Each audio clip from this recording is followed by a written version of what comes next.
Haleluya, puji Tuhan, salam sejahtera Bapak Ibu, Saudara-saudari, keluarga GPD El Shaddai Magelang. Puji Tuhan, mari hari ini kembali kita deklarasikan, rise up, bangkit, bergerak, berdampak. Tuhan menyertai kita Bapak Ibu Saudara, kita ada di penghujung tahun, di mana kita sudah mendeklarasikan kata-kata ini dari awal tahun sampai akhir tahun ini tidak terasa. Rasanya sebentar, tapi rupanya kita sudah berkali-kali mengucapkan ayat ini. Oleh karena itu, selain tekad kita untuk menghidupi kebenaran firman Tuhan, kebenaran firman Tuhanlah yang akan terus membuat kita bangkit menjadi berkat bagi sesama dan juga menjadi kemuliaan bagi nama Tuhan. Puji Tuhan, sama-sama kita buka firman Tuhan dalam 1 Timotius 3 ayat 15. Saya bacakan firman Tuhan untuk kita bersama-sama.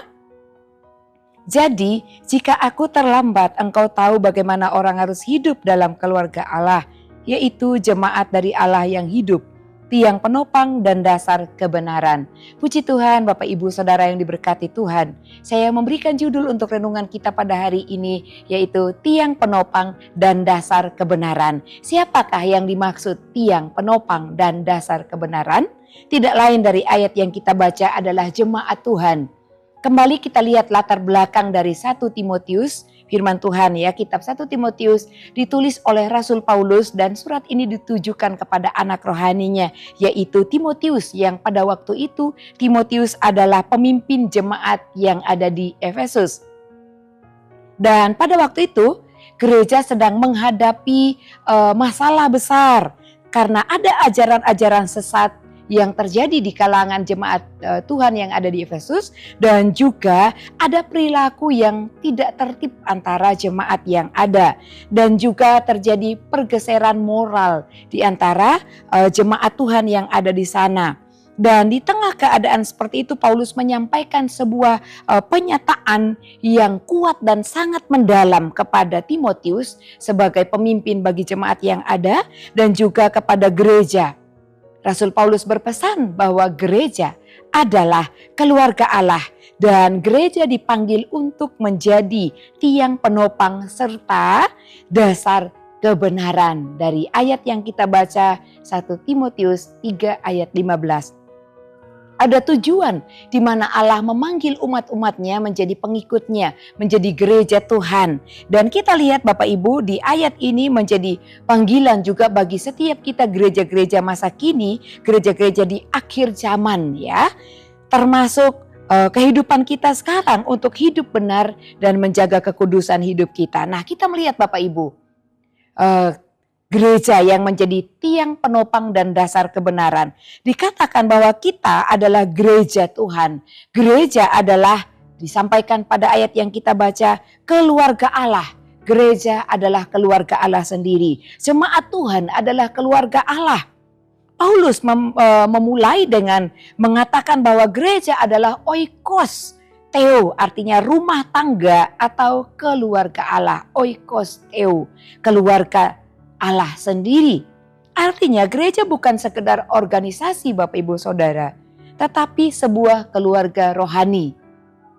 Luar biasa ya, gereja meskipun banyak tapi kita itu adalah sebuah keluarga rohani. Ketika kita dikumpulkan satu dengan yang lain, ya kita aja di Indonesia begitu banyak, apalagi di seluruh dunia. Kita adalah sekelompok orang, satu keluarga rohani, tubuh Kristus di hadapan Tuhan. Dan ketika kita dikatakan gereja adalah keluarga Allah, gereja, mengapa dikatakan keluarga Allah? Karena kita gereja adalah kelompok yang dipersatukan oleh darah Kristus sendiri. Kita disatukan oleh darah Yesus. Di dalam Efesus 2 ayat 19 dikatakan, demikianlah kamu bukan lagi orang asing dan pendatang, melainkan kawan sewarga.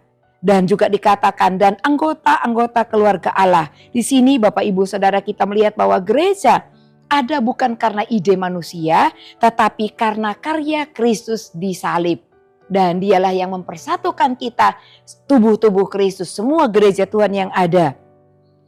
Dan yang berikut kita dapat melihat kita adalah keluarga Allah, gereja keluarga Allah. Di dalam keluarga Allah kita hidup saling membangun dan kita harus melakukannya. Gereja harus hidup saling membangun. Ibrani 10 ayat 24 sampai ayat 25 Bapak Ibu dapat melihat bahwa ayat ini menyuruh kita untuk saling memperhatikan, saling menasehati, dan jangan menjauhkan diri kita dari pertemuan-pertemuan ibadah yang ada.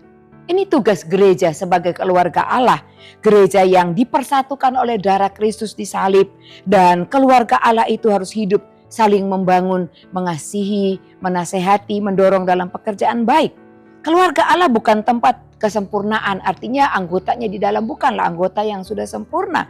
Oleh sebab itu, gereja adalah tempat pertumbuhan bersama. Gereja adalah tempat di mana kita diperbaharui, berubah menjadi pribadi yang lebih layak kepada Tuhan. Dan kita dipanggil untuk saling menguatkan Bapak Ibu Saudara, bukan untuk saling menghakimi.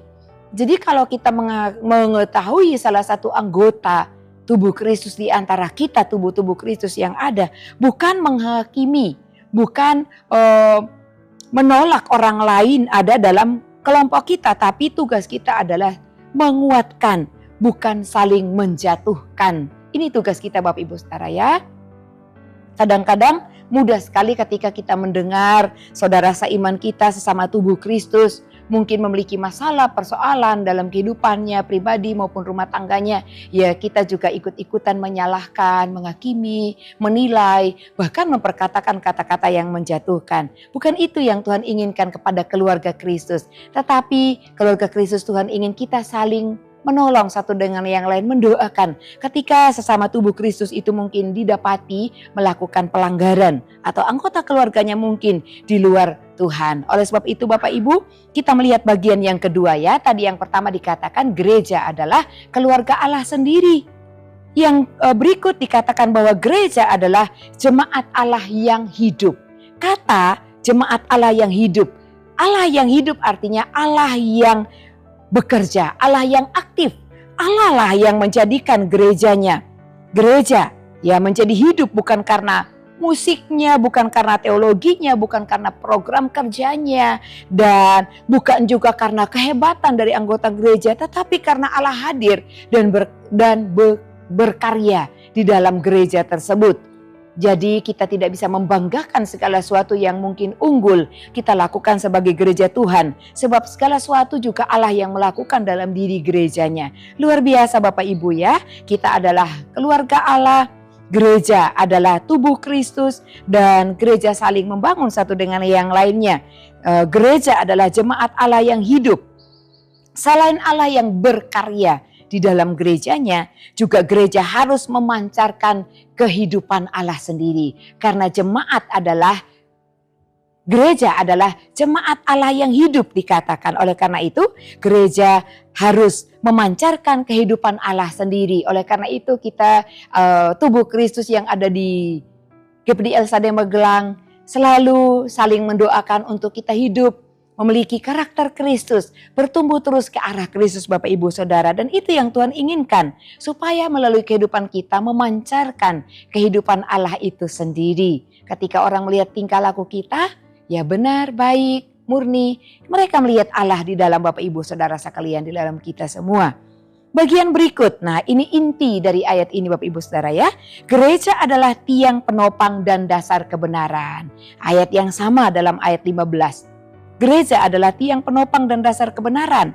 Mengapa dikatakan demikian? Ya, Rasul Paulus mengibaratkan gereja sebagai penopang dan memegang tinggi kebenaran Allah. Luar biasa. Apakah Bapak Ibu sebagai gereja Tuhan memegang kebenaran dan memegang tinggi, artinya lebih besar firman Tuhan yang ada dalam hidup kita, ingatan kita kepada firman Tuhan dibandingkan hal-hal yang lain.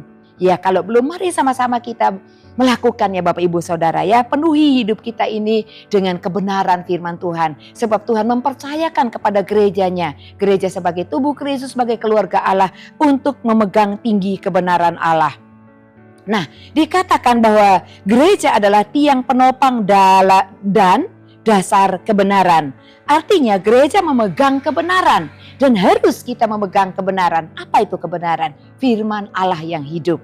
Oleh karena itu, terima kasih kepada Bapak Ibu Saudara ya, yang terus setia menikmati kebenaran Tuhan, memegang kebenaran firman Tuhan melalui Renungan 79.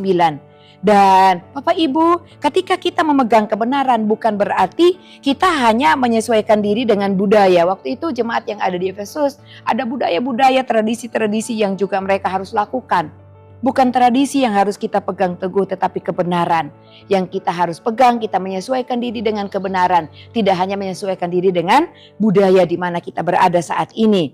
Satu ayat dikatakan dalam Yesaya 40 ayat 8, rumput menjadi kering, bunga menjadi layu, tetapi firman Allah kita tetap untuk selama-lamanya. Oleh karena itu, milik kita selain barang-barang mewah yang Allah berikan, keluarga yang Tuhan berikan, kita punya harta yang kekal, yang tidak pernah dimakan ngengat dan karat selain apa yang kita tabung di surga, yaitu firman Allah yang ada di loh hati kita masing-masing. Itu akan ada sampai selama-lamanya, firman Tuhan katakan. Kebenaran tidak relatif, tidak berubah, dan gereja dipanggil untuk mempertahankan kebenaran. Bapak Ibu, ada banyak kalangan yang menggeser kebenaran yang asli. Mereka menafsirkan kebenaran itu hanya untuk menyenangkan pendengarnya. Dan orang yang mendengarkan kembali mungkin membalas budi kepada pengajarnya. Tetapi tidak demikian dengan kita jemaat Tuhan. Kita harus mempertahankan kebenaran dengan benar. Jangan goyah kalau ada ajaran-ajaran yang mungkin berubah dari ajaran biasanya yang Bapak Ibu dapatkan. Dan gereja juga harus menegakkan kebenaran melalui ajaran yang sehat.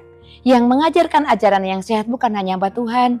Bapak Ibu Saudara juga bisa meluruskan hal-hal yang tidak benar dalam keluarga, dalam budaya kita, dalam tradisi, dalam masyarakat. Supaya kebenaran itu dinyatakan dan gereja dapat menegakkan kebenaran melalui ajaran yang sehat yang dapat dilakukan setiap harinya.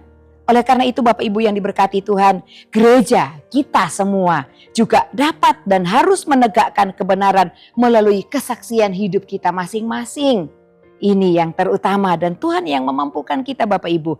Matius 5 ayat 16 di sana ya kita diajarkan, biarlah terangmu bercahaya. Bapak Ibu baca selanjutnya. Ayat-ayat berikut pesan firman Tuhan. Tuhan mau kita bercahaya di tengah dunia yang penuh kegelapan ini Bapak Ibu Saudara ya. Dan marilah biarlah kebenaran itu bukan hanya diajarkan tetapi dihidupi, dilakukan dalam setiap kehidupan kita gereja Tuhan. Gereja yang tidak hidup dalam kekudusan akan kehilangan kekuatannya sebagai tiang penopang, sebagai tiang kebenaran. Kita harus menjadi dasar kebenaran bagi dunia ini. Supaya dunia ini juga dapat memuliakan Tuhan. Dunia ini dapat menyenangkan Tuhan. Dan banyak orang dapat datang kepada Tuhan. Oleh karena itu Bapak Ibu, mari kita melakukan firman Tuhan. Berpegang teguh kepada firman Tuhan. Dasar-dasar hidup kita dalam Alkitab sebagai otoritas tertinggi dalam kehidupan kita. Dan mari kita menjadi saksi Kristus dalam kasih, dalam perbuatan, dalam tindakan yang nyata dalam kehidupan kita setiap hari. Oleh karena itu, mari hati-hati dengan ajaran palsu, tolak semua ajaran palsu. Dan kitalah yang menjadi dasar kebenaran di dalam dunia ini. Puji Tuhan Bapak Ibu Saudara, berbahagialah sebab kehidupan kita adalah penopang. Dan dasar kebenaran firman Tuhan kitalah yang dijadikan oleh Tuhan untuk menjadi cahaya terang bagi dunia ini. Puji Tuhan, terima kasih bagi Bapak Ibu Saudara yang terus mengikuti Renungan 79. Kiranya dapat menjadi berkat bagi kita bersama-sama. Bagi Bapak Ibu Saudara yang ingin didoakan untuk pokok doa tertentu atau Bapak Ibu Saudara ingin menyaksikan kesaksian, mujizat pemulihan dalam keluarga, mungkin itu terjadi kesembuhan dan lain sebagainya, Bapak Ibu dapat menyaksikannya, dapat disalurkan melalui chat WhatsApp di nomor 081 327 42 008. Puji Tuhan, mari kita mengucap syukur dalam doa. Bapa yang mulia, Allah yang agung, Allah yang berdaulat dalam kehidupan kami. Terima kasih buat kebenaran firman-Mu hari ini. Tuhan menjadikan kami dasar kebenaran, tiang penopang, keluarga Allah.